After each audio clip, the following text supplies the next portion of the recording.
Okay, so before we go ahead to the next topic, थोड़ा सा वापस से एक बार चेंज इन इंटरनल एनर्जी को सिस्टम रिवाइज कर लेंगे. Other things we will not revise because we have already done this in detail. सिर्फ आपको याद होना चाहिए what we have seen so far. और थर्मोडायनामिक्स जैसे चैप्टर में it is important that you maintain a link of what you have learn so far. पहले lecture में अगर आपको याद होगा we have seen what is thermodynamics. It is a interconversion of heat and work, mostly interconversion of heat and work. फिर हमने देखा था थर्मल इक्विलिब्रियम क्या होता है. फिर हमने देखा था जीरो लॉ ऑफ थर्मोडायनामिक्स क्या होता है. Then then then what, zero law of thermodynamics के बाद क्या सीखा, इंटरनल एनर्जी. उसके बाद what is a thermodynamic system, what are different types of thermodynamic system, open, closed, isolated, and then we have seen what is heat, if you remember, and then we have seen what is change in internal energy of the system. तो ये सारे concept आपको आगे लगने वाले हैं, इसलिए just for a very quick revision we will see what is change in internal energy of a system and how can you bring change in the internal energy of a system. So we have seen that internal energy of a system can be changed due to exchange of what, energy with the environment. तो हमने heat define ही ऐसा किया था, heat is that energy which is transferred between the system and its environment because of difference in temperature. तो जब internal energy transfer होता है between the system and its environment तो ऑफकोर्स इंटरनल एनर्जी चेंज होगा, because if the system is losing the energy to the environment तो internal energy कम होगा, और if it is absorbing the energy from its environment तो internal energy बढ़ेगा. तो we have seen that the internal energy of the system is change due to exchange of energy with its environment. तो for example as you can see यहाँ पे एक simple सा diagram भी है. In the first case, second case छोड़ दो, B case बाद में बात करेंगे, ए डायग्राम पर ध्यान दो. तो in case of a diagram as you can see we are bringing the system which is gas in this case in contact with the burner. Burner बन गया एनवायरनमेंट, और एनवायरनमेंट का टेम्परेचर हाई है तो ऑफ कोर्स एनर्जी कहाँ से कहाँ flow होगा, high temperature to low temperature, मतलब environment to system. And just to see if you remember, do you remember, जब एनर्जी एनवायरनमेंट से सिस्टम में फ्लो होता है तो बाय कन्वेंशन फिजिक्स में that energy is taken to be positive. तो यहाँ पे पॉजिटिव हीट है क्योंकि heat is going from environment that is burner to the system. Good. तो we have a gas which is filled in a cylinder and cylinder is fitted with a piston which is massless, frictionless and movable. Then internal energy of the system can be changed in two different ways. उसमें से पहला तो बता दिया, the system can be brought in contact with the burner. Burner is a source of heat. So the cylinder मतलब हमारा system can be brought in contact with the source of heat. There will be a transfer of energy from the burner to the system because of difference in temperature. तो पहला way to change the internal energy of the system is to bring the system in contact with the environment, and environment इस case में है source of heat. दूसरा, अगर आपको याद होगा, the second way is to quickly push the piston down. और मैंने बताया था कि ये पिस्टन को क्विकली नीचे क्यों पुश करना है, why not slowly, क्योंकि यू हैव टू चेक ये जो सिस्टम है, मतलब सिलेंडर है, इसके वॉल्स क्या है. अगर इसके वॉल एडियाबैटिक है तो स्लो चेंजेस भी करोगे तो भी चलता है, लेकिन अगर ये वॉल्स डायथर्मल है, डायथर्मल मतलब it can conduct heat two way, system से हीट बाहर जा सकता है और सिस्टम में हीट अंदर भी आ सकता है. तो if the walls are conducting मतलब डायथर्मल तो उस केस में स्लो चेंजेस चलेंगे नहीं, मतलब पिस्टन को तुम स्लोली मूव नहीं कर सकते हो. अगर तुम पिस्टन को स्लोली मूव कर रहे हो मतलब सिस्टम में वर्क हो रहा है, तो work will be converted to internal energy, yes, लेकिन क्योंकि the process was very slow तो सिस्टम को टाइम मिल गया to exchange energy with its environment. तो ऐसे केस में जितना भी इंटरनल एनर्जी इंक्रीज हुआ है ड्यू टू वर्क डन, वो इंक्रीज इन एनर्जी कहाँ चला गया? सराउंडिंग्स में, एनवायरनमेंट में। तो अगर वॉल्स डायथर्मल हो, the piston should be pushed down rapidly, quickly, और quickly, rapidly, fast process, sudden process, ये सारे के सारे होते हैं adiabatic। क्या होते हैं? Adiabatic। So the other way to increase the internal energy of the gas is to quickly push the piston inside the cylinder so that the gas is compressed. Now the clear?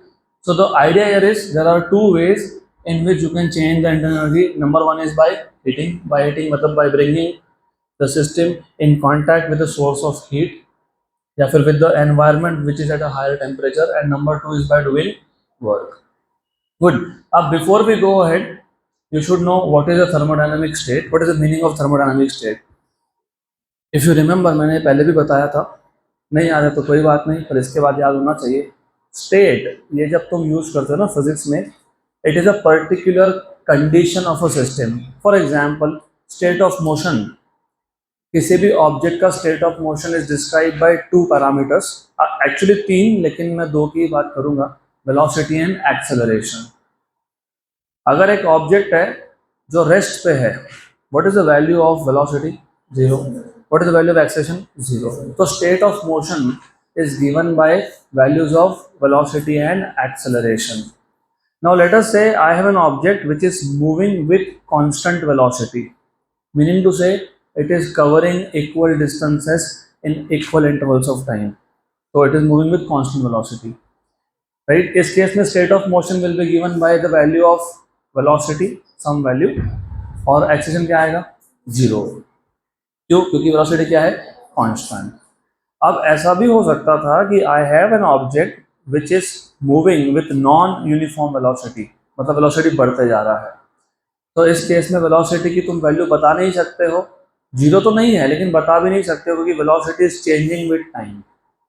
तो velocity is a function of time, but acceleration is not 0 in this case. तो जब तुम v equal to 0, a equal to 0 बोलते हो, that is one state of the system which is at rest. तो वो rest state है। आप जब ऑब्जेक्ट के बारे में बात करते हैं, if you say v is constant, you are saying v is constant, a is 0, that is another state of motion of that object. When you say a is not equal to 0, मतलब तुम बता रहे हो there is acceleration, velocity is changing. अब वो तो object था, उसको तो तुम फिजिकली देख सकते हो, इसके लिए तुम उसका स्टेट बताते हो with the help of variables like displacement, velocity and acceleration. Similarly gas के केस में गैस का state can be described by temperature, pressure, volume and entropy, where entropy is nothing but the measure of disorderedness of a system। लेकिन entropy की बात हम physics में करते ही नहीं है। तो हमारे लिए तीन वेरिएबल्स है, pressure, volume and temperature, which will tell us what is the state of the gas। तो thermodynamic state of a system can be described by using the values of temperature, pressure and volume, right? Then you should also know what is the meaning of thermodynamic process. What is process in general? Process का मतलब क्या होता है? When something is changing, right? मैं भी बोलता हूँ ना, we are in the process of, मतलब we are changing something। तो यहाँ पे भी process मतलब वही है, जब एक सिस्टम एक थर्मोडायनामिक स्टेट से दूसरे थर्मोडायनामिक स्टेट में जा रहा है, that is called as a thermodynamic process. So thermodynamic process is a process in which thermodynamic state of a system is changed। तो जब तुम थर्मोडायनामिक स्टेट चेंज हो रहा है ये बोल रहे हो, मतलब थर्मोडायनामिक प्रोसेस हो रहा है, इसका मतलब किसकी वैल्यू चेंज होगी? Pressure, volume, temperature. So when a system undergoes a thermodynamic process, the values of its thermodynamic variables changes from some initial value to some final value। अब इसको इमेजिन कैसे करना? बहुत इजी है। You can take any example. Let us say पहले case में मैंने system को किसके साथ कांटेक्ट में लाया? बर्नर के साथ। What do you think what is changing here? Let us assume volume is constant. क्या क्या क्या होगा? टेम्परेचर बढ़ेगा, वॉल्यूम कांस्टेंट है, तो टेम्परेचर बढ़ने की वजह से प्रेशर भी बढ़ेगा। तो यहाँ पे दो थर्मोडायनामिक वेरिएबल चेंज हो रहे हैं और एक कांस्टेंट है। इन this case if I push the piston down, And if I push the piston down slowly, when I say slowly, temperature remains constant. So the process becomes isothermal. Hmm? So in that case, because you're pushing the piston down, volume decreases but pressure increases. है ना? Good. तो ये भी एक process है. ये एक process था which was at constant volume, उसको तुम बोलते हो आइसोकोरिक. वो एक प्रोसेस था at constant temperature which is called as isothermal. तो if you have noticed, इस केस में दो वेरिएबल्स की वैल्यू चेंज हुई, यहाँ पे भी दो वेरिएबल्स की वैल्यू चेंज हुई. तो जब तुम आइसोबारिक, आइसोकोरिक और आइसोथर्मल की बात करोगे, remember isobaric, isochoric, isothermal. Isobaric में प्रेशर कांस्टेंट होता है, volume is proportional to temperature, मतलब चार्ल्स लॉ एप्लीकेबल. आइसोकोरिक में वॉल्यूम कांस्टेंट होता है, pressure is proportional to temperature, that is Gay Lussac's law. And isothermal में टेम्परेचर कांस्टेंट होता है, Boyle's law. Pressure and volume are inversely proportional to each other. अभी अच्छे से सुन लो मैं क्या बोल रहा हूँ, आगे तो आएगा ही. लेकिन जब तुम एडियाबैटिक प्रोसेस की बात करते हो, you if you notice things, ये जो तीन प्रोसेस मैंने बोले, इन तीनों में कम से कम एक एक पैरामीटर कांस्टेंट था, कम से कम. When you talk about adiabatic process, वहाँ पे तीनों के तीनों एक साथ चेंज होते हैं. तो वहाँ पे तुम बॉयल्स लॉ अप्लाई नहीं कर सकते हो क्योंकि टेम्परेचर कांस्टेंट नहीं है. तुम वहाँ पे चार्ल्स लॉ भी नहीं अप्लाई कर सकते हो क्योंकि प्रेशर भी कांस्टेंट नहीं है. तुम वहाँ पे गिलुज़ैक्स लॉ भी नहीं अप्लाई कर सकते क्योंकि वहाँ पे वॉल्यूम भी कांस्टेंट नहीं है. तो उस केस में P V equal to constant नहीं चलेगा. उस केस में P by T equal to constant भी नहीं चलेगा. उस केस में B by T equal to constant भी नहीं चलेगा. तो क्या चलेगा वो बाद में देखेंगे. ओके, तो anyways you should know what is thermodynamic state and what is thermodynamic process. और हमने कल फर्स्ट लॉ ऑफ थर्मोडायनामिक्स भी कवर किया था.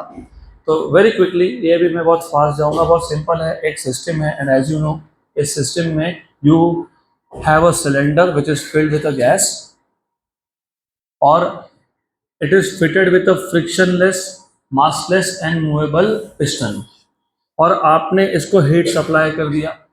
जब आपने इसको हीट सप्लाई किया तो part of heat is used to increase the internal energy. And always remember, when I say increase internal energy, it also means that increase in temperature.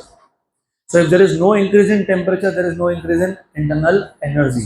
So part of the heat is used to increase internal energy and the remaining part is used to do work.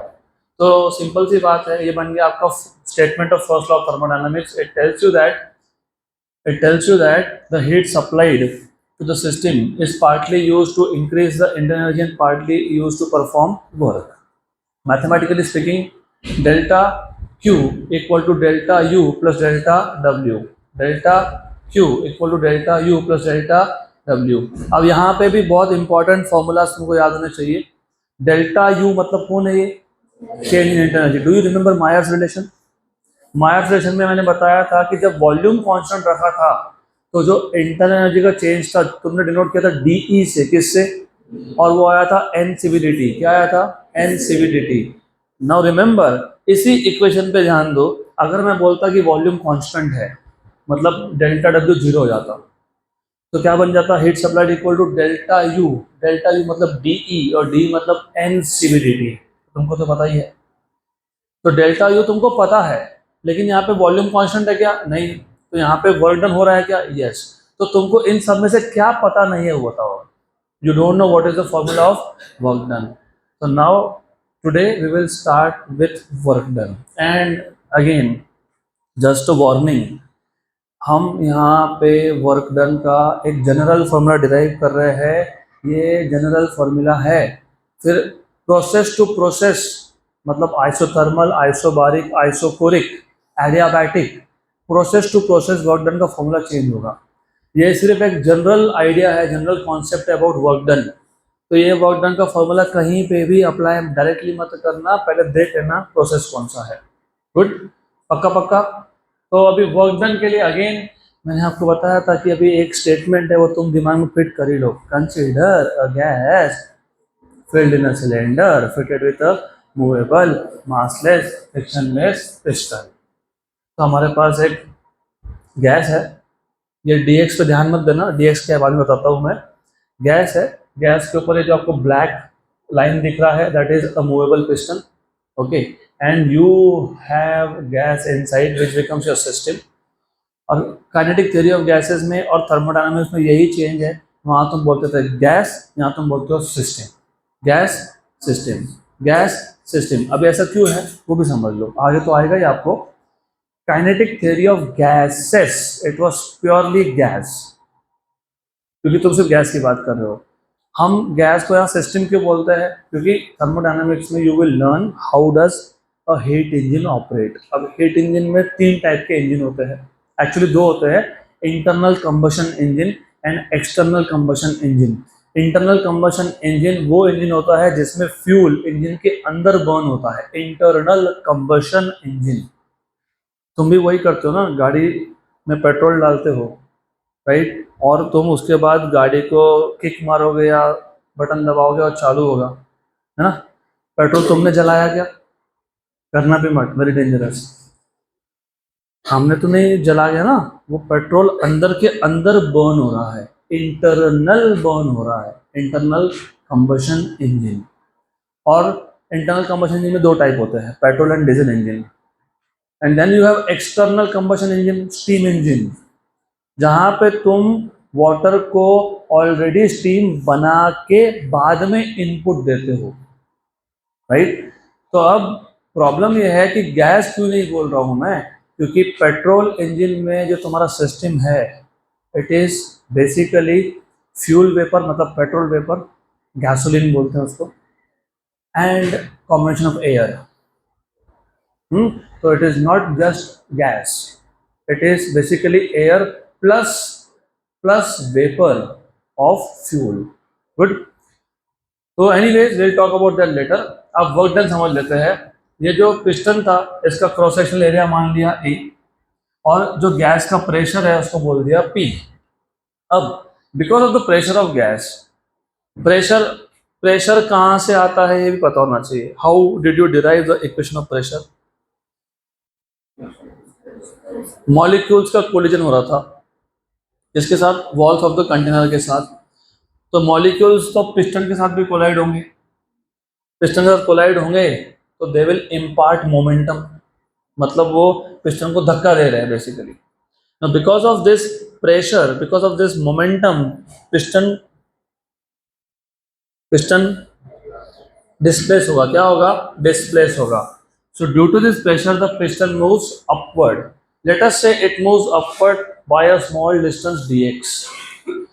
हर बार मैंने आपको बार बार बोला है और हर बार एक ही चीज बोला है कि वर्क डन निकालते वक्त पहले कभी भी स्मॉल डिस्प्लेसमेंट का ही वर्क डन निकाला जाता है और बाद में इंटीग्रेट होता है। तो यहाँ भी वही है, इसका मतलब कुछ नया नहीं सीख रहे हो तुम। तो पहले निकालना पड़ेगा what is the work done in displacing the piston through a distance dx. How do you find out work done?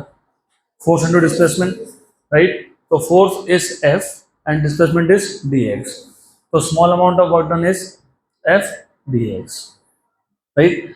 तो small work done dw to move the piston by small displacement dx, और work किसने किया? By the gas. किसने किया? By the gas is delta W या फिर dw equal to F dx। लेकिन what is pressure? Force upon area. Very good. So what is force? Pressure into area. So you have to substitute here pressure into area. याद रखना, pressure F is what? Pressure into area. तो क्या बन जाएगा? PA/dx। मैंने जानबूझ के वो लिखा नहीं, PA/dx। P pressure, A area, what is dx? Distance. What is area into distance? Volume.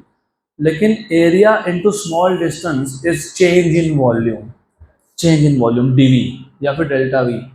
तो हो क्या रहा है, सिस्टम के अंदर गैस है, system is filled in a cylinder which is fitted with a movable massless and frictionless piston. Due to the pressure of gas, ये जो पिस्टन है it moves up, मतलब गैस expands, तो ये ऊपर जा रहा है, पिस्टन is going up। अब जब पिस्टन अप जाएगा मतलब पिस्टन का डिस्प्लेसमेंट होगा, और डिस्प्लेसमेंट अपने आप नहीं होता है, work has to be done. तो वर्क डन किसने किया? गैस ने। किसने किया? गैस ने। यहाँ पे स्पेसिफिकली बोलते हैं work is done by the gas, bye the gas या फिर बाय द सिस्टम, बराबर। तो पहले हम देखेंगे what is the work done to move the piston through small displacement dx, that is F dx, लेकिन एफ इज पी ए, तो P A D x, और ए डी एक्स हो गया आपका small change in volume D V या फिर delta V, बराबर। तो in short what is work done, P D V, what is work done, याद है मायर्स रिलेशन, तब मैंने बताया था आपको ये पीडीवी कैसे आया, हम थर्मोडायनामिक्स में सीखेंगे। तो अभी पता है कैसे आया, simple, gas is pushing the piston up, it is applying force F, the displacement of the piston is dx, F dx is P A dx, A dx is dV, तो work done is PdV, good।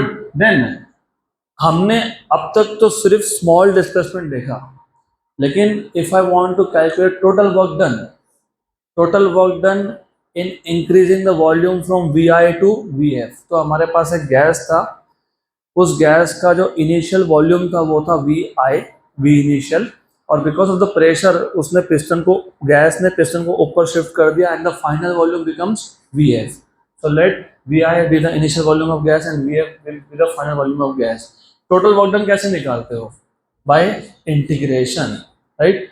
तो आप ऐसा करते हो, हर बार देखते हो कि small displacement में कितना वर्क हुआ, फिर कितना वर्क हुआ, फिर कितना वर्क हुआ, फिर कितना वर्क हुआ, और ये जो small amount of work done है इनको ऐड करते हो, और एडिशन को क्या बोलते हो, इंटीग्रेशन। और इंटीग्रेशन में लिमिट्स लगाने पड़ेंगे, from lower limit to upper limit. Lower limit कौन है, इनिशियल वॉल्यूम, अपर लिमिट कौन है, फाइनल वॉल्यूम। तो work done, total work done is integration V initial to V final delta W क्या था, पीडीवी, राइट। प्रेशर कांस्टेंट है तो constant goes out, इसलिए मैंने बोला you have to be careful, हर बार प्रेशर कांस्टेंट नहीं होगा, प्रेशर कांस्टेंट आइसोबारिक प्रोसेस में होता है। तो हम यहाँ पे जो वर्क डन का कॉन्सेप्ट इंट्रोड्यूस कर रहे हैं, at the initial stage it is for isobaric process where pressure is constant, हर बार नहीं होगा, और प्रेशर कांस्टेंट है इसलिए इंटीग्रेशन के बाहर। तो तुम इंटीग्रेट किस पे कर रहे हो, चेंज इन वॉल्यूम पे। What is integration of D V, V, limits क्या है, Vi टू Vf, तो upper limit minus lower limit करोगे तो pressure into final volume minus initial volume, that is the formula for work done. And again ये work done का formula जो मैंने लिखा है, it is just introductory level, जहाँ पे प्रेशर क्या है, कांस्टेंट है, गुड। अब यहाँ से आगे again you have to keep chemistry के convention aside, focus on physics now. वहाँ पे जो सीख के आए फिलहाल छोड़ दो, यहाँ पे जो मैं बोल रहा हूँ वो सुन लो। तो दो केसेस हो सकते हैं। अब number one, if the gas expands, अब जब गैस एक्सपांड होगा मतलब पिस्टन ऊपर की तरफ पुश होगा, मतलब final volume is greater than initial volume. So if the gas expand, work is done by the gas, क्योंकि पिस्टन ऊपर अपने आप तो नहीं मूव होगा, वर्क किसने किया, गैस ने, तो work is done by the gas in moving piston outwards, बराबर। तो इस केस में final volume is greater than initial, तो final volume is greater than initial, मतलब final volume minus initial volume is greater than 0। तो इसका मतलब है जो डिफरेंस इन वॉल्यूम है ये पॉजिटिव है, क्या है ये, पॉजिटिव है। और वर्क डन का फॉर्मूला क्या था, P V final minus V initial. Pressure तो नेगेटिव हो नहीं सकता, हो सकता है क्या, नहीं। और यहाँ पे V final minus V initial पे क्या आ गया, positive. What is the product of positive into a positive number, positive, तो वर्क डन क्या होगा, पॉजिटिव। तो by convention work done by the gas is taken to be positive, work done by the gas is taken to be positive, बराबर। अब chemistry में उल्टा है, अब वो क्यों हो सकता है, I have not went through the theory, लेकिन क्यों हो सकता है मैं just I can have a rough idea. Work किसने किया, सिस्टम मतलब गैस में, बराबर, करेक्ट। तो वर्क करते टाइम गैस ने, सिस्टम ने खुद का एनर्जी यूज किया, तो उसका एनर्जी कम हुआ होगा, राइट। तो एनर्जी कम हुआ होगा, इसलिए शायद वहाँ पे ऐसा बोलते होंगे work done is taken to be negative, हो सकता है, वो बाकी रीड आप कर लो, लेकिन हम यहाँ पे इसको सिंपल ही रखने वाले हैं. We will just see if product pressure तो पॉजिटिव ही है. If V final mass V initial is greater than 0, अगर ये पॉजिटिव है तो वर्क डन इज पॉजिटिव. तो in physics work done by the gas मतलब जब वॉल्यूम बढ़ रहा है is taken to be positive. पक्का? Sure sure, clear clear, 100%. Case 2, if the piston moves down तो work is done on the gas. जब piston is moving down final volume is less than initial, तो final volume minus initial volume is less than 0, मतलब वो Vf minus Vi आ गया negative. What is the product of a positive number and a negative number? Negative. तो यहाँ पे work done is less than 0, so work done is taken to be negative. तो physics में जब भी work done by the gas सुनोगे तो positive लोगे, and work done on the gas सुनोगे तो नेगेटिव लोगे. बराबर? पक्का? Work done by the gas positive because volume is increasing, work done on the gas negative. बराबर? गुड. देन अब हमको पता होना चाहिए, ये सारी तैयारी चल रही है थर्मोडायनामिक प्रोसेसेस सीखने के लिए. आइसोथर्मल, आइसोबारिक, आइसोकोरिक, एडियाबैटिक, जब तक तुमको ये सारे बेसिक चीज़ें पता नहीं होगी तब तक वो समझ में नहीं आएगा. तो next basic concept is thermodynamic state variables, property of a system या फिर अ स्टेट वेरिएबल. ये जो तुमको मैं बता रहा था, thermodynamic state of a system can be describe by which parameters? Pressure, volume, temperature. उन्हीं को बोलते हैं थर्मोडायनामिक स्टेट वेरिएबल्स, क्योंकि वो आपको एक सिस्टम का थर्मोडायनामिक स्टेट बताता है. उसी को बोलते हैं प्रॉपर्टी ऑफ अ सिस्टम और उसी को बोलते हैं स्टेट वेरिएबल. राइट? तो thermodynamic state variable is any measurable और ऑब्जर्वेबल कैरेक्टरिस्टिक और property of a system. Condition है when the system is in equilibrium. When the system is in equilibrium बहुत इंपॉर्टेंट कंडीशन है. This is really really important.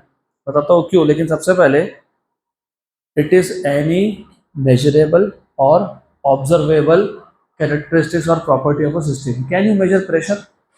Of course yes. Can you measure volume? Of course yes.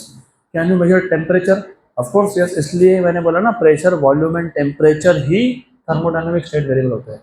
सिर्फ define करने का तरीका अलग है. It is any measurable और observable characteristics और property of a system when the system is in equilibrium. अब it has a very deep meaning. ये समझेगा तो आगे का पीवी डायग्राम समझेगा. What do you understand by equilibrium? What is the meaning of equilibrium?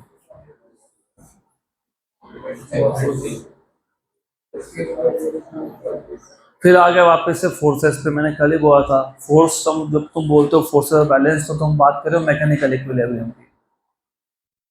अब फिलहाल के लिए there are different types of equilibrium. एक है mechanical equilibrium when the forces are balanced. एक होता है chemical equilibrium when there are no ongoing chemical reactions. अभी आऊंगा ही उस पर मैं.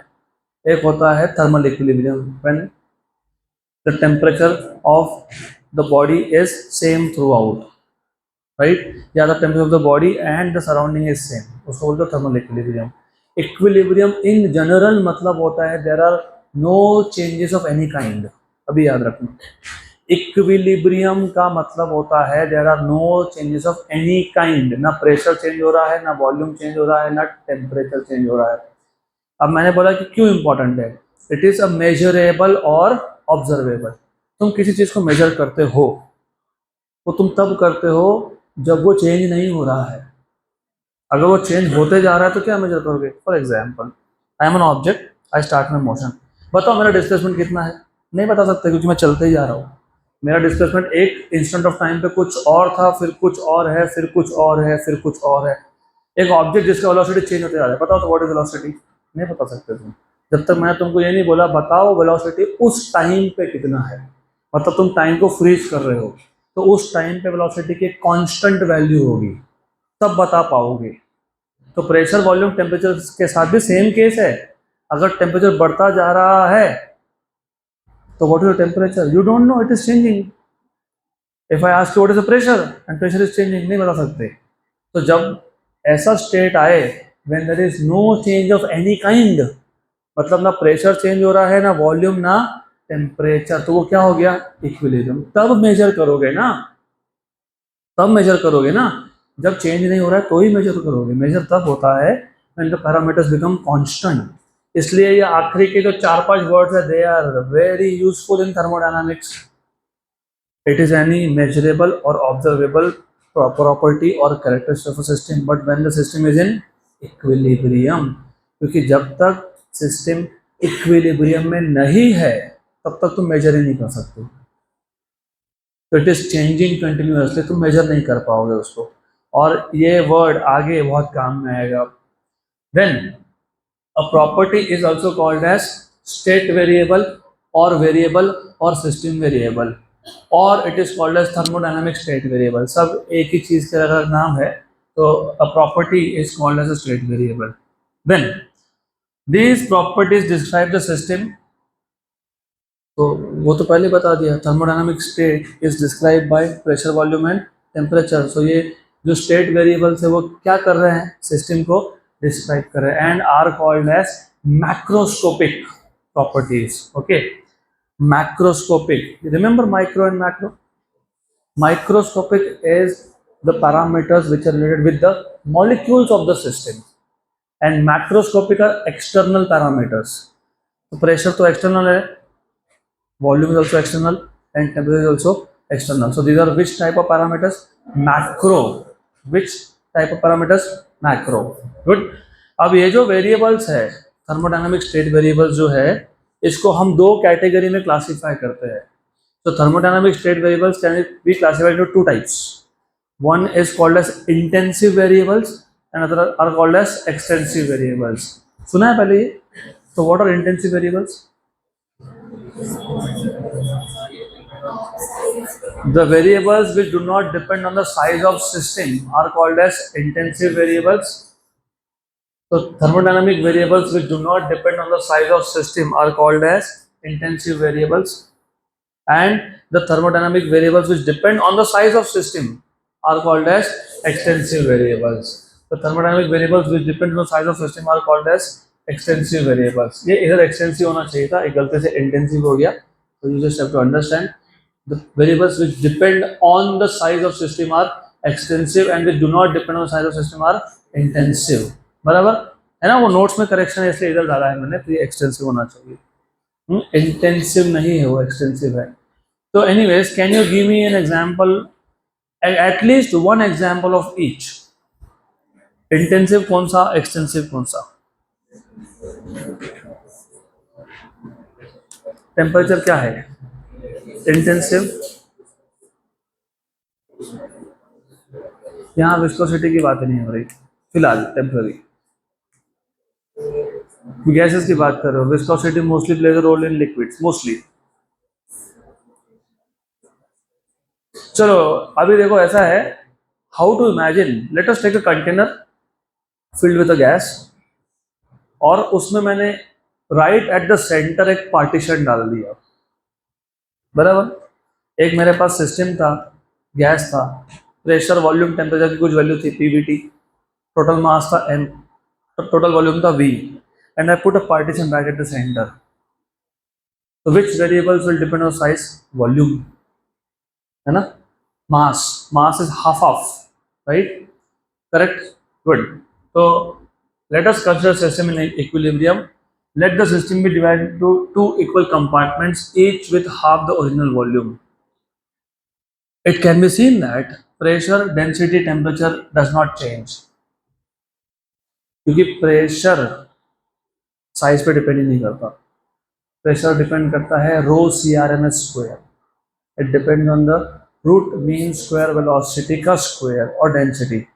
अभी ऐसा तो नहीं होगा ना कि मेरे पास एक कंटेनर में एक गैस है, मैंने पार्टीशन डाल दिया बीच में, एक साइड पे गैस का डेंसिटी चेंज हो गया, दूसरी साइड पे चेंज हो गया, ऐसा तो होता नहीं है। डेंसिटी सेम, और CRMS depend on the temperature, remember under root of 3RT/m। Temperature तो सेम रहेगा, टेम्परेचर सेम रहेगा तो CRMS सेम रहेगा, CRMS सेम रहेगा तो कौन सेम रहेगा? Pressure. So pressure, density and temperature, these are the variables which do not depend on the size of system, hence they are intensive variable. And mass, of course, half of total mass and internal energy will become half and half. तो these are extensive variable. आप बोलोगे internal energy कैसे आप हो गया? Internal energy का definition याद है आपको? It is defined as the energy associated with random disordered motion of the molecules of the system. मतलब it is coming from rotational, translational and vibrational energy. जब तुम्हारे आधे मॉलिक्यूल एक साइड चले गए, आधे एक साइड चले गए, तो एनर्जी आधा आधा ही हो गया ना, तो half and half. So these kind of variables are called as extensive variables which depend on the size of system. Good? Now that clear? So we have defined what is thermodynamic state variable. It is any measurable or observable parameter, property or characteristic of a system when the system is in equilibrium. These thermodynamic state variables can be classified into two types: intensive and extensive. Intensive variables are those variables which do not depend on the size of system, and extensive variables are those variables which depend on the size of system.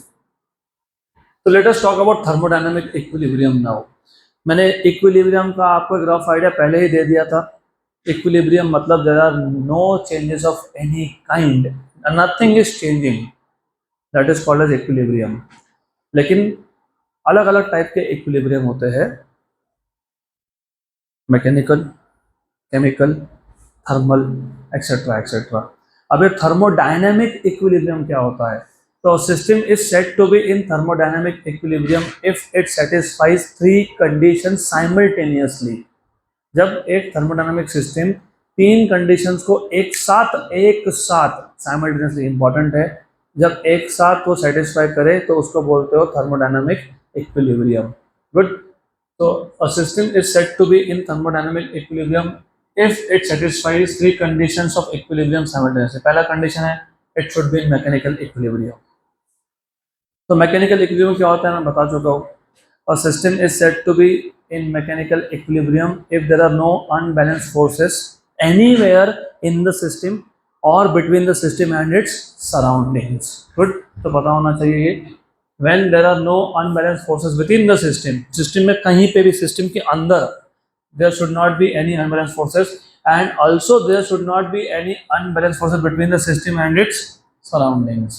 Okay, then the system is said to be in mechanical equilibrium. One important thing is also this: जब forces balanced है, क्योंकि तुम बोल रहे there are no unbalanced forces, ना system के अंदर ना system और surrounding में there are no unbalanced forces, जब ऐसा होता है ना, pressure is constant क्योंकि pressure depends on force. So a system in mechanical equilibrium also implies that what is constant? Pressure. Pressure is constant throughout the system. Also pressure is same for the system and its surroundings. So this implies that pressure throughout the system and between the system and its surrounding is same. दूसरा type का equilibrium होता है chemical equilibrium. अब एक chemical equilibrium मतलब क्या? When there are no ongoing chemical reactions in any part of the system or between the system and its surrounding, then the system is said to be in chemical equilibrium. A system is said to be in chemical equilibrium when there are no ongoing chemical reactions within the system, right? Or there is no transfer of matter from one part to another. अब इसका क्या मतलब होता है? You have to first understand system के अंदर matter का transfer होगा कब, पहले तो ये पता होना चाहिए होगा।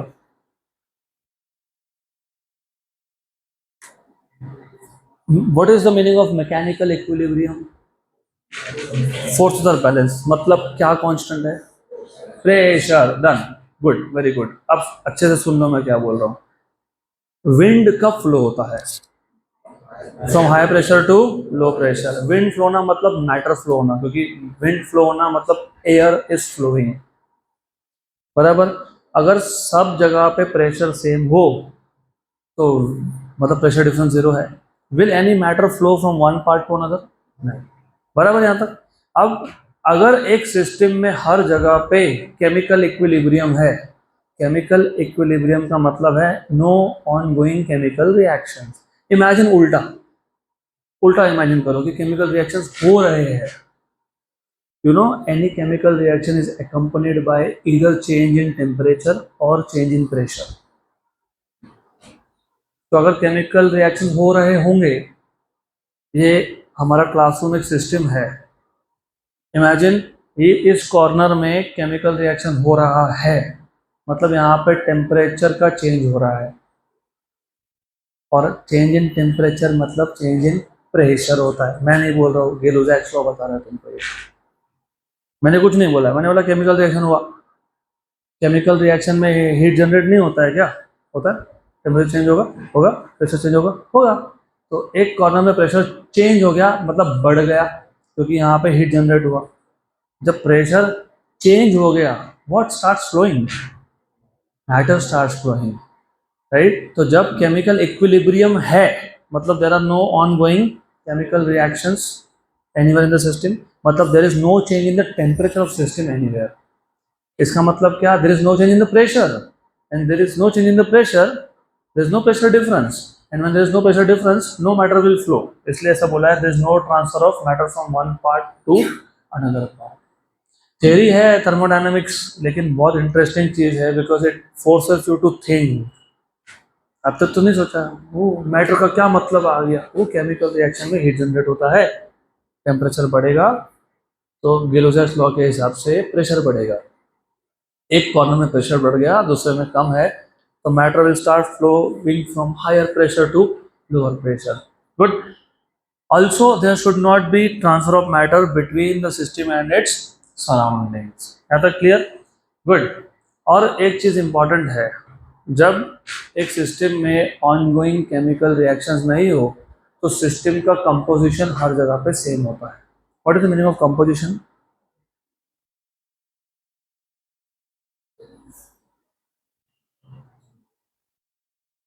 Composition, very good, yes. The constituent, मतलब फॉर एग्जांपल अगर मेरे सिस्टम में मैंने एक रीजन ले लिया, उसमें इमेजिन इमेजिन 20% नाइट्रोजन है, 80% ऑक्सीजन है, that is the composition of that part of the system. और ऐसा ही हर जगह पे होना चाहिए फिर, और ऐसा ही होता है अगर केमिकल इक्विलिब्रियम हुआ तो। केमिकल इक्विलिब्रियम तब आता है when the composition becomes uniform. so you see in any part of the system you will find the composition to be same। The abundance of certain types of elements or molecules is called as composition। good। then तीसरा type का equilibrium है of course जाना पहचाना, thermal equilibrium. Good. तो ये तो पता ही है आपको, when the temperature of the system is same throughout and the temperature of the system and the surrounding also same and do not change with time, then the system is said to be in thermal equilibrium। तो ऐसा system जो तीनों ही equilibrium के conditions को एक साथ satisfy करता है साइमल्टेनियसली, मतलब वो सिस्टम मैकेनिकल इक्विलिब्रियम में भी होना चाहिए, मतलब वो सिस्टम केमिकल इक्विलिब्रियम में भी होना चाहिए, मतलब वो सिस्टम थर्मल इक्विलिब्रियम में भी होना चाहिए। तो ऐसे सिस्टम को क्या बोलोगे? Thermodynamic equilibrium. वैसे बाय द वे ये तीनों एक ही चीज़ है। अगर कोई सिस्टम मैकेनिकल इक्विलिब्रियम में है तो वो बाय डिफॉल्ट केमिकल इक्विलिब्रियम में है, अगर कोई केमिकल इक्विलिब्रियम में है तो बाय डिफॉल्ट थर्मल इक्विलिब्रियम में। बोलोगे कैसे? मैकेनिकल इक्विलिब्रियम मतलब क्या? सेम प्रेशर, और प्रेशर सेम, तो केमिकल इक्विलिब्रियम भी तुमको वही बता रहा है कि प्रेशर इज सेम, और प्रेशर सेम होने का मतलब है टेम्परेचर सेम। तो थर्मल इक्विलिब्रियम तुमको क्या बता रहा है? टेम्परेचर सेम, बराबर। These are connected to each other. Good. तो इतना था आपका थर्मोडायनामिक इक्विलिब्रियम। अब इक्वेशन ऑफ स्टेट मैंने अभी बताया। इक्वेशन ऑफ स्टेट मतलब equation of state of a thermodynamic system, it is given by the values of pressure, volume and temperature. मतलब इक्वेशन ऑफ स्टेट मतलब state of a gas is describe by the values of its thermodynamic state variables. क्या बोला देखो, every equilibrium state. Why equilibrium state? मैंने अभी बोला। What is ideal gas equation? तो PV equal to nRT को ही बोलते हो इक्वेशन ऑफ स्टेट। लेकिन मैंने अभी बोला था PV और T की वैल्यू कब मेजर करोगे? जब वो चेंज नहीं हो रहा। वो चेंज नहीं हो रहा मतलब सिस्टम किस में है? तो PV और T की कोई भी वैल्यू जब तुम लिख के एक इक्वेशन बनाते हो वो होता है equation of state when the system is in equilibrium. When the system is in equilibrium. So every equilibrium state of a thermodynamic system can be described by specifying the values of pressure, volume and temperature। So the moment you write down any equation which has pressure, volume, temperature, वो equation of state है when the system is in equilibrium, when the system is in equilibrium. Good. Then for example, a gas in equilibrium state can be described by specifying the values of pressure, volume and temperature. अब वो देखेंगे आगे. जो system equilibrium में नहीं है उसको तुम इक्वेशंस ऑफ स्टेट से डिस्क्राइब कर सकते हो क्या? नहीं कर सकते हो. So a system which is not in equilibrium cannot be described by state variables. Hence, state variables describe an equilibrium state only. अब मैंने बोला था बहुत इंपॉर्टेंट है इक्विलिब्रियम. देखो इंपॉर्टेंट है इक्विलिब्रियम, और आगे और भी इंपॉर्टेंट है equilibrium. What is the mathematical relation between these state variables? PV equals to nRT, where P is pressure, V is volume and T is temperature. अब इक्वेशन ऑफ स्टेट या फिर state of a thermodynamic system, इसके दो type के representation होते हैं. Physics में anything you can represent by two types. One is the mathematical expression and other is a graphical representation. For example, what is y equal to mx? तुमने answer दे दिया. y equal to mx is mathematical expression, and when you say it is a straight line passing through origin, that is a graphical representation of the same. y equal to mx plus c, straight line, but it is not passing through origin, it is intersecting y-axis at a positive value. So c is y-intercept, positive, right? Good. Y equals to mx minus c, it is a straight line which is cutting the y-axis at a negative value. Y equals to 4ax square, parabola. Very good. तो आप खुद mathematical expression जब मैं बोल रहा हूँ तुम उसका ग्राफिकल रिप्रेजेंटेशन इमेजिन करते जा रहे हो. वो यहाँ पे भी वही है, कुछ अलग नहीं है. मैं इसलिए बार बार एक ही चीज़ बोलता हूँ, physics is the most simple thing, simple subject that you can come across in science. Only thing is you have to go to a level of imagination and connect mathematics with physics. अगर तुम वो connection नहीं बिठा पाए तो गए, physics गया, छूट गया. तो तुमने जब बोला पीवी इक्वल टू एनआरटी, तो कौन सा रिप्रेजेंटेशन था? मैथमेटिकल. उसको ग्राफ में लाओ तो that is called as PV diagram, या फिर पीवी कर्व, या फिर indicator diagram. The graphical representation of equation of state of a system, of a thermodynamic system of course, is called as PV diagram और PV curve और indicator diagram. तो जहाँ पे भी तुमको एक ग्राफ दिखे जहाँ पे एक एक्सिस पे प्रेशर हो और एक एक्सिस पे वॉल्यूम हो, हम नॉर्मली प्रेशर को वाई एक्सिस पे रखते हैं, वॉल्यूम को एक्स एक्सिस पे नॉर्मली, और कैसे कोई रूल नहीं है, यू कैन चेंज. और आप बोलोगे फिर से पीवी डायग्राम क्यों, टीवी डायग्राम क्यों नहीं, पीटी डायग्राम क्यों नहीं? ये सारे के सारे ग्राफिकल रिप्रेजेंटेशन ही है. लेकिन क्या है कि मेरे पास अगर दो एक्सिस है तो मैं तीन वेरिएबल कैसे प्लॉट करूँ? नहीं कर सकते ना. तुम ग्राफ ड्रॉ करते हो, ड्रॉ ही करते हो ना. कहाँ ड्रॉ करते हो? बुक के ऊपर, बोर्ड के ऊपर. योर बुक और बोर्ड और पेपर टू डायमेंशनल है. तो हम लोग टू डायमेंशन में तीसरा डायमेंशन प्लॉट कर भी लिए somehow, you will not be able to do it in a right way. इसके लिए क्या होता है कि हम दो ही वेरिएबल प्लॉट करते हैं. नॉर्मली हम लोग PV, pressure and volume, plot करते. बोलते हैं ऐसा क्यों? फिर नॉर्मली टीवी क्यों नहीं प्लॉट किया, पीटी क्यों नहीं? Most of the naturally occurring processes are isothermal in nature. जब तुम आइसोथर्मल बोल रहे हो तो व्हाट इज कांस्टेंट? तो फिर तुम जिस दुनिया में रहते हो वहाँ पे मोस्ट ऑफ द प्रोसेसेस अगर आइसोथर्मल है तो it is better that you plot P versus V, because temperature most of the time will remain constant. Good. तो लेट अस अगेन, ये तो हीरो स्टेटमेंट है, होता ना, हर शॉप का एक हीरो प्रोडक्ट होता है जो ज़्यादा बिकता है. इस चैप्टर का हीरो स्टेटमेंट है, भी याद रख लो. Consider a gas filled in a cylinder fitted with movable massless frictionless piston. Good. अब ये जो गैस है इस सिलेंडर के अंदर, उसके साथ क्या क्या हो सकता है? It can expand, it can compress. लेकिन जब तुम बोलते हो एक्सपैंड, कंप्रेस, भी एक्सपैंड हो तो गया, वॉल्यूम तो बढ़ गया, लेकिन दो पैरामीटर तो और भी थे ना, pressure and temperature. Pressure and temperature. मैंने बोला पीवी डायग्राम, तो हम टेम्परेचर की बात करेंगे क्या फिलहाल? नहीं, तो किसकी बात करेंगे? वॉल्यूम।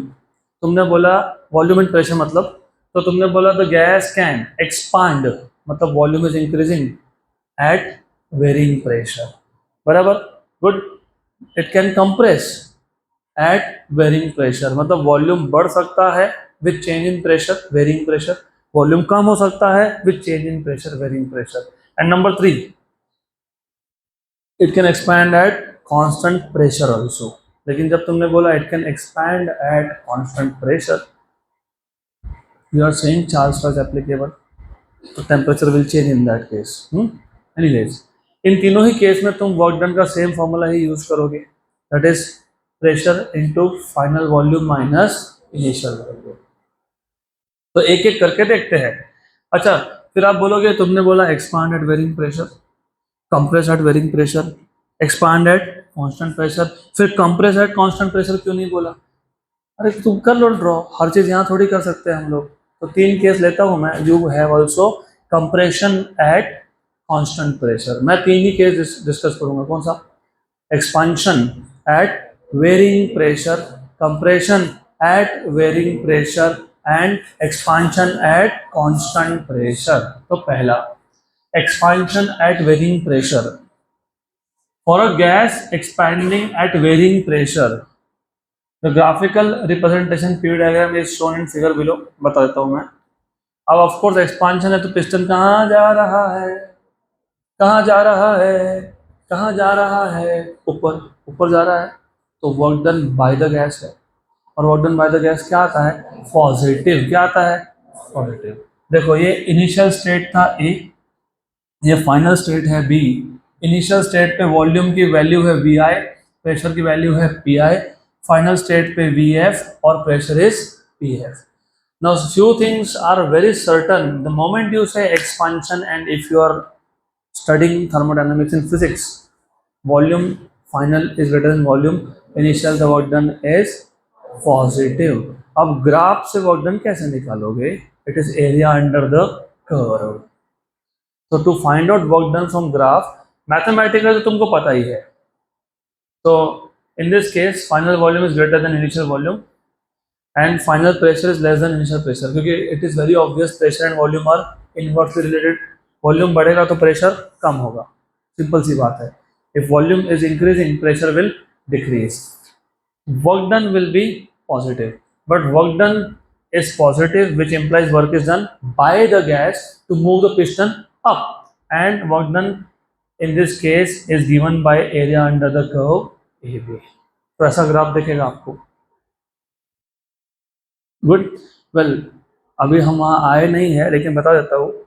स्ट्रेट लाइन अगर हुआ, स्ट्रेट लाइन अगर हुआ तो वो आइसोथर्मल नहीं होता है, और ऐसा हुआ तो ये आइसोथर्मल है। ये आइसोथर्मल कर्व है, आगे सीखोगे। What is the meaning of isothermal? Temperature is constant, will come to that later also. दूसरा क्या था? दूसरा compression at varying pressure. Compression, compression, piston is coming down, मतलब final volume is less than initial, मतलब work is done on the gas and work done on the gas is taken to be negative. In this case, the piston moves downward since there is compression, hence work done is negative, क्योंकि final volume is less than initial, तो work done क्या आ जाएगा? Negative। The graph is the same only with arrow pointing उल्टा। हाँ, एक चीज़ है, मैंने same graph use किया इसके लिए भी और इसके लिए भी, तो मुझे थोड़ा सा चेंज करना चाहिए था, जो तुमने करना है। बताओ क्या गलती है? यहाँ पे इनिशियल स्टेट नहीं, एरो बराबर है, इनिशियल स्टेट बी है और फाइनल स्टेट ए है। तो ये जो वॉल्यूम की वैल्यू वी एफ है ना, वो वी आई आएगी, और पी एफ यहाँ पे पी आई आएगी, यहाँ पे वी एफ और पी एफ होगा, क्योंकि यहाँ तुम कंप्रेशन की बात कर रहे हो। तो इनिशियल स्टेट, क्योंकि यहाँ पे इनिशियल वॉल्यूम ज़्यादा है और फाइनल वॉल्यूम कम है, तो इनिशियल स्टेट बी है और फाइनल स्टेट ए है, और डेफिनेटली जब वॉल्यूम कम होता है तो प्रेशर बढ़ता है, तो वही हो रहा है। एरो देखो, एरो, वॉल्यूम कम हो रहा है, प्रेशर बढ़ रहा है। तो इन्होंने जो टेक्स्ट बुक में दिया है वो गलत बिल्कुल नहीं है, वो भी सही है, सिर्फ तुम्हारा कन्फ्यूजन नहीं हो इसलिए बता रहा हूँ। फिर ऐसा क्यों दिया? वर्क डन क्या आएगा इस केस में? नेगेटिव। क्या आएगा? नेगेटिव। तो नेगेटिव वर्क आने के लिए इन्होंने ऐसा लिख के दिया है। Area is never negative. सुना है कभी एरिया नेगेटिव है?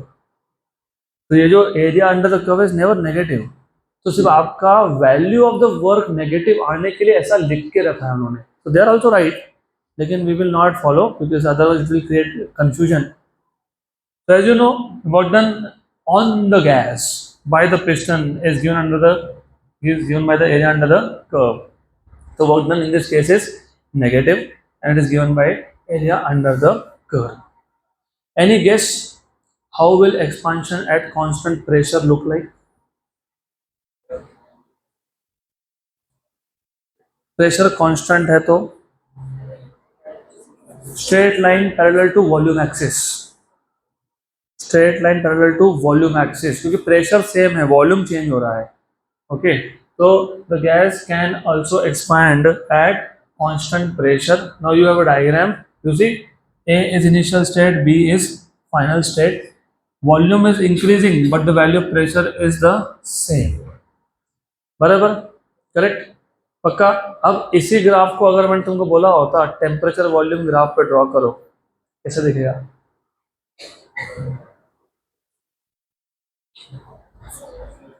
सेम नहीं दिखेगा, straight line passing through origin दिखेगा वो। क्यों? लुक, अगर प्रेशर कांस्टेंट है, वॉल्यूम चेंज हो रहा है, which law is applicable? Charles law. मतलब volume becomes proportional to temperature.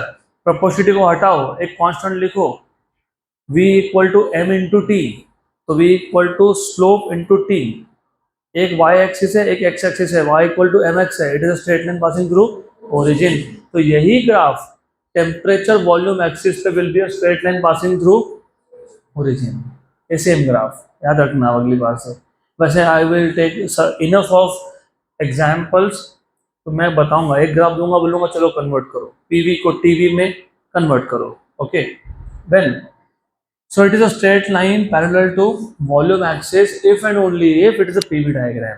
If it is a TV diagram, it is a straight line passing through origin. Or what? How a graph of a system in which the pressure is constant but the volume is changing. Sorry, in which the volume is constant but the pressure is changing will look like? Volume constant, लेकिन pressure changing. Straight line parallel to pressure axis. So a graph in which pressure is constant, volume is changing, is a straight line parallel to volume axis। जो change हो रहा है उसी को parallel. कौन change हो रहा है? वॉल्यूम। तो किसको पैरेलल? वॉल्यूम एक्सिस को। A graph in which pressure is changing, volume is constant, will be a straight line parallel to pressure axis. Good good, वो अभी इसमें नहीं है।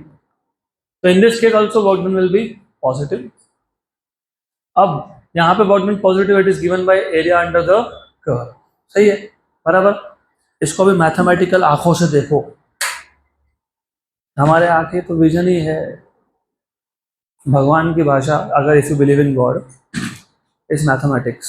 इट इज नॉट इंग्लिश और हिंदी और मराठी और any other language. It is not even physics, it is a language of mathematics. बताओ, what do you see if you look this graph or that graph from the point of view of maths? नहीं, वो तो ठीक है, work done या positive आएगा negative आएगा, वो बात नहीं है। प्रेशर कांस्टेंट है इसमें नहीं है, वो भी बात नहीं है। यहाँ पे तुमको डायरेक्टली वर्क डन फाइंड करते ही नहीं आएगा, इंटीग्रेट करना पड़ेगा। इंटीग्रेट, क्योंकि this is not a well defined function, not a straight line. Basically straight line होता तो तुम बोल देते नीचे का रेक्टेंगल, ऊपर का ट्राइंगल, मतलब trapezium. It's not a trapezium. Look, तो मैथमेटिकली स्पीकिंग ये टाइप का क्वेश्चन विदाउट इंटीग्रेशन सॉल्व ही नहीं होगा। और इंटीग्रेशन के लिए तुमको एग्जैक्ट फंक्शन दिया होना चाहिए, how P is changing with V. लेकिन ये ग्राफ को देख के समझ में आ गया, एरिया ऑफ रेक्टेंगल। गुड, तो यहाँ पे तुमको फंक्शनल फॉर्म नहीं भी दिया होगा तो you can still find out work. But पिछले केस में अगर फंक्शनल फॉर्म मतलब प्रेशर वॉल्यूम का एग्जैक्ट रिलेशन नहीं दिया होगा तो तुम सॉल्व नहीं कर पाओगे। इसलिए मैथ्स बिकम्स वेरी इंपॉर्टेंट। अब मैं सिर्फ थर्मोडायनेमिक प्रोसेस को सिर्फ इंट्रोड्यूस कर देता हूँ। It will take a lot of time to go into details. तो थर्मोडायनेमिक प्रोसेस क्या है, मैंने आज ही बताया था, स्टार्ट ही वहाँ से किया था हमने। तो thermodynamic process is a procedure or a process by which the initial state of a thermodynamic system changes to its बराबर good during such a change. अब देखो पहली बात तो ये है, चलो तुमने डिफाइन तो कर दिया, thermodynamic process is a procedure और a process in which the state of the system changes, मतलब the system goes from some initial state to some final state. बोल तो दिया, ये अपने आप स्टेट चेंज होगा क्या? नहीं, या तो वर्क डन होगा bye the gas on the gas, या फिर सिस्टम सराउंडिंग के साथ क्या करेगा, एनर्जी एक्सचेंज। तो such a change, during such a change there may be transfer of heat from the system to the surrounding. System से बाहर जा रहा है तो नेगेटिव हीट, फिजिक्स में हो बोलूंगा, तो बोलोगे इन द पॉजिटिव, फिजिक्स में it is negative because system is losing heat to the surrounding, और from the environment to the system, that is positive heat. सिर्फ इससे होगा क्या? नहीं, वर्क डन से भी होता है। Similarly some work can be done by the system, that is positive work, और on the system, that is negative work. Good, then these changes these changes should occur infinitesimally slowly। क्यों slowly? क्यों slowly? क्योंकि तुमको PV diagram draw करना है। PV diagram, Y X axis, Y axis X axis, data चाहिए, data ऐसा draw होगा क्या? तुम ग्राफ ड्रॉ करते हो तो तुम्हारे पास दो कॉलम होते हैं ना, डेटा होता है उसके अंदर, राइट? एक में वाई का, एक में एक्स का। तो यहाँ पे वाई पे कौन था? प्रेशर। एक्स पे कौन था? तो तुमको डेटा किसका किसका चाहिए? और तुम प्रेशर और वॉल्यूम को मेजर कब कर सकते हो? जब सिस्टम किस में हो? Equilibrium, right, very good. और एक सिस्टम को इक्विलिब्रियम में रहने के लिए the changes should be infinitesimally slowly. So these changes should occur infinitesimally slowly so that the system always remains in a state of equilibrium. And such processes in which the changes in the state variable occur infinitesimally slowly are called as quasi-static processes. मैंने तुमको एक KTG में बता दिया था। A system in which the changes are very slow is called as quasi-static process. तो ये कौन सा प्रोसेस है? Quasi-static. Quasi लैटिन वर्ड है, स्टैटिक स्टेशनरी। क्वासी, क्वासी मतलब लाइक स्टेशनरी, लाइक, क्वासी का मतलब होता है लाइक, उसके जैसा, है ना? तो इसमें होता है क्वासी, लाइक स्टैटिक, तो it is quasi static process. So when the thermodynamic system changes from its initial state to its final state, when the thermodynamic system changes from its initial state to its final state. अब initial state A था, final state B था, direct A से B पे jump मारा क्या? Quasi static है, धीरे धीरे धीरे धीरे धीरे धीरे चेंज हो रहा है। तो इनिशियल स्टेट और फाइनल स्टेट जाते वक्त बीच में क्या आया होगा? तुम भी अपने घर से क्लास पे उड़ के तो नहीं आते हो, घर से निकलते हो, कोई लैंडमार्क आता है, फिर कोई और लैंडमार्क आता है, फिर कोई और लैंडमार्क होता है, फिर कोई और लैंडमार्क होता है। वैसे ही when a system goes from initial to final state, you have the system passes through series of intermediate states, है ना? अगर मैं बोलता हूँ कि इनिशियल वॉल्यूम 1 मीटर क्यूब था और फाइनल वॉल्यूम 11 मीटर क्यूब है, तो 1 से 11 डायरेक्ट करोगे तो वो क्वासी स्टैटिक थोड़ी होगा, वो तो क्या होगा? सडन प्रोसेस होगा। तो 1 से 1.1, 1.2, 1.3, 1.4, 1.5, 1.6, 11 तक, और हर बार वॉल्यूम चेंज हुआ तो प्रेशर की वैल्यू भी चेंज होगी। मतलब तुम्हारे पास x का वैल्यू है इंडिपेंडेंट वेरिएबल, तो तुम्हारे पास y का वैल्यू है डिपेंडेंट वेरिएबल, मतलब तुम्हारे पास v का वैल्यू है तो तुम्हारे पास p का वैल्यू है, और इसको तुम प्लॉट करते हो। तो when a system goes from initial state to final state, it passes through a series of intermediate state. और जब तुमने इस सीरीज को ग्राफ पे प्लॉट कर दिया, this series of intermediate states when plotted on PV diagram is called as a path. आ गया रियल लाइफ? तुम भी घर से निकल के यहाँ पे आते वक्त एक पाथ फॉलो करते हो, तो सिस्टम भी अपने घर से इनिशियल स्टेट से कहीं जाने के लिए फाइनल स्टेट तक जाने के लिए जब निकलता है तो वो भी एक पाथ फॉलो करता है. So this series of intermediate states followed by a thermodynamic system is called as path. क्या बोलते हैं इसको? पाथ. क्या बोलते हैं इसको? पाथ. बराबर. Good. So we'll stop here for today.